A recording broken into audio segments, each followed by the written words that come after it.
નમસ્કાર વિદ્યાર્થી મિત્રો, શ્રી એઝેડ કનેરિયા પ્રાઇમરી સ્કૂલમાં તમારું હાર્દિક સ્વાગત છે.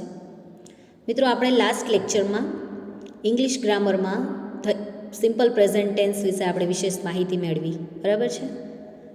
તેના વાક્યોના પ્રકારમાં કેવા ફેરફાર આવે છે, ક્રિયાપદ વગેરે એના ઉપયોગ વિશે પણ આપણે જોયું. તો હવે એના ઉદાહરણ જોયા પછી આપણે હવે ગ્રામર એન્ડ કમ્પોઝિશનમાં તેની એક્સરસાઇઝ સોલ્વ કરીશું.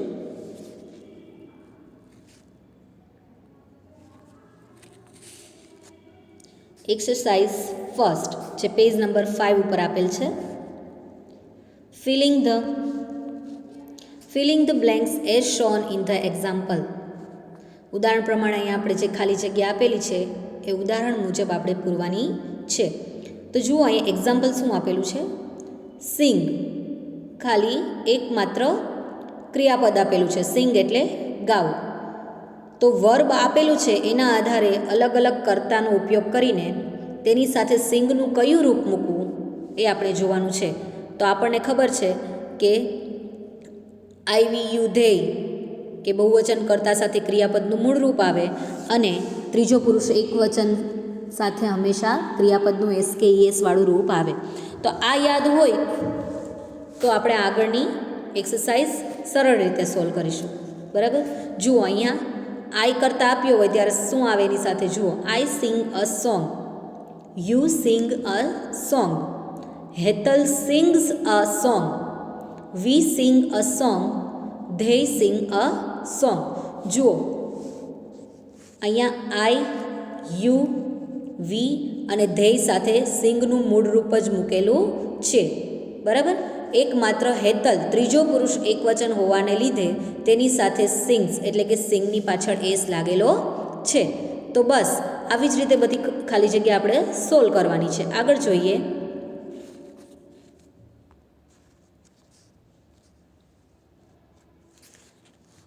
તેમાં પહેલી જોઈએ આપણે રીડ.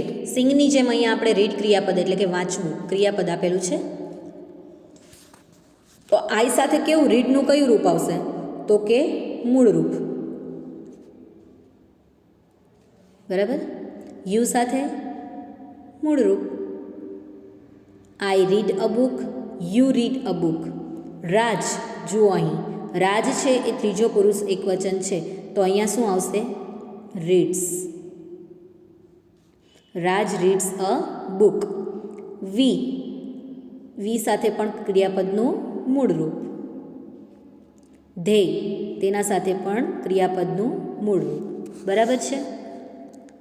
તો આ તમારે યાદ રાખવાનું છે કે આઈ, વી, યુ, ધેય સાથે હંમેશા ક્રિયાપદનું મૂળ રૂપ આવે અને ત્રીજો પુરુષ એકવચન કે કોઈ વ્યક્તિનું નામ હોય પણ એકવચનમાં તો તેની સાથે ક્રિયાપદનું SKES વાળું રૂપ આવે.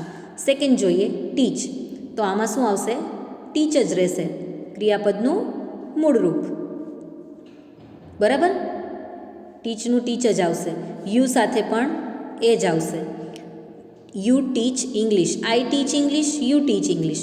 મીના, જુઓ અહીં એક વચન નામ આવ્યું એટલે શું આવશે? ટીચની પાછળ ES લાગશે, બરાબર. Teaches, Meena teaches English.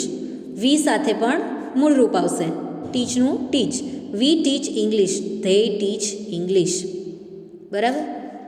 સાવ સરળ છે.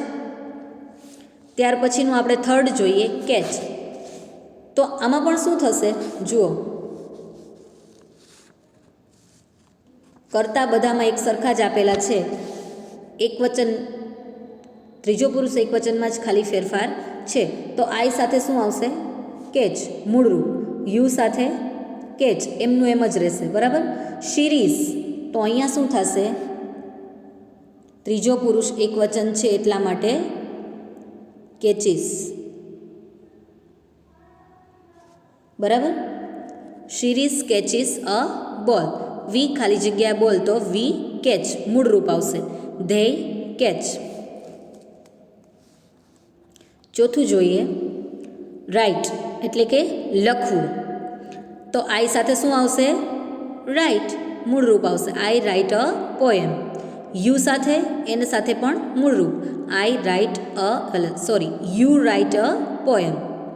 હેમાંગ, હેમંગ છે ત્રીજો પુરુષ એકવચન છે, બરાબર. હેમંગ છે એ ત્રીજો પુરુષ એકવચન છે, તો તેની સાથે શું આવશે? રાઇટ્સ, પાછળ એસ. વી સાથે મૂળરૂપ, વી રાઇટ અ પોયમ. ધેય સાથે મૂળરૂપ, ધેય રાઇટ અ પોયમ.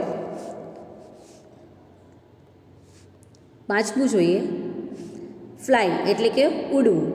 આઈ ખાલી જગ્યા કાઇટ્સ, હું પતંગ ઉડાડું છું. તો અહીંયા શું આવશે? મૂળરૂપ જ આવશે. ફ્લાયનું ફ્લાય મૂળરૂપ. યુ ખાલી જગ્યા કાઇટ્સ, તો યુ સાથે પણ મૂળરૂપ. દર્શન ખાલી જગ્યા કાઇટ્સ, તો દર્શન સાથે પણ શું આવશે?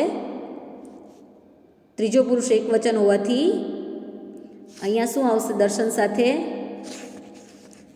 વાયનો આપણે અહીંયા આઈ કરવો પડશે. ત્રીજો પુરુષ એકવચન છે એટલે એક એસ કે ઈએસ વાળું આવશે, પણ આપણે આગળ જોયું હતું કે છેલ્લો અક્ષર વાય હોય અને એની આગળ જો સ્વર ના હોય, વ્યંજન હોય, તો વાયનો આઈ કરવો. તો આપણે અહીંયા શું થશે? FLIES, બરાબર. દર્શન ફ્લાઇઝ કાઇટ્સ. વી સાથે મૂળરૂપ FLY. ધેય સાથે પણ મૂળરૂપ, we fly kites and they fly kites, બરાબર.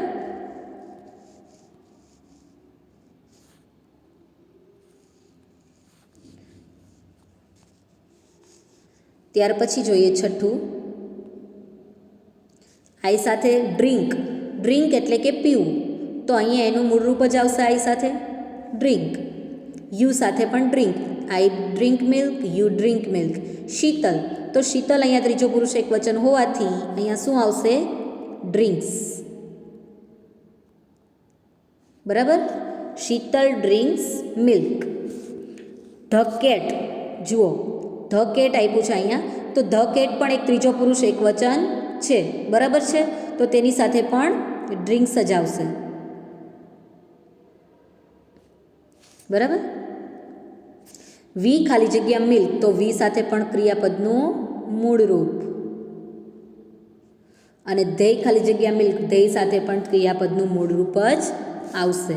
They drink milk.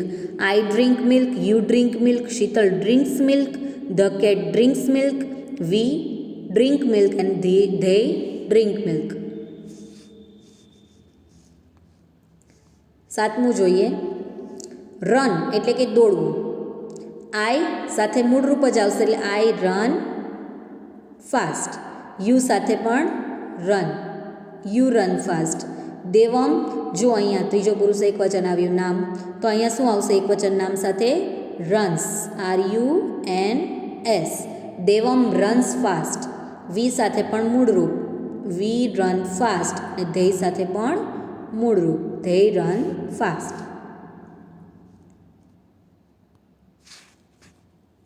આઠમું જોઈએ,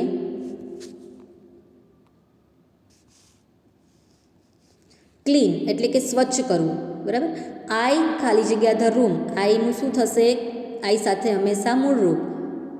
આઈ clean the room, you clean the room. Raj એકવચન નામ છે એટલે Raj cleans the room. We સાથે મૂળરૂપ, વી ક્લીન ધ રૂમ. અને ધેય સાથે પણ મૂળરૂપ, ધેય ક્લીન ધ રૂમ. નવમું જોઈએ, ક્લોઝ એટલે કે બંધ કરવું. આઈ ખાલી જગ્યા the window, I close the window, હું બારી બંધ કરું છું. યુ સાથે પણ મૂળરૂપ, ક્લોઝ. જય એકવચન નામ છે તો પાછળ શું લાગશે? S, clauses.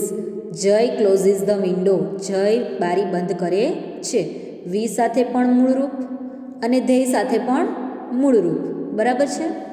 They close the window. દસમું જોઈએ, ઓપન. ઓપન એટલે કે ખોલવું. આઈ ઓપન ધ ડોર, મૂળરૂપ આવશે, બરાબર. યુ સાથે પણ મૂળરૂપ જ આવશે, યુ ઓપન ધ ડોર, તમે દરવાજો ખોલો છો. હેતા અહીંયા એક વચન નામ છે એટલા માટે શું આવશે? ઓપન્સ, પાછળ એસ લાગશે. વી સાથે પણ મૂળરૂપ, we open the door and they open the door.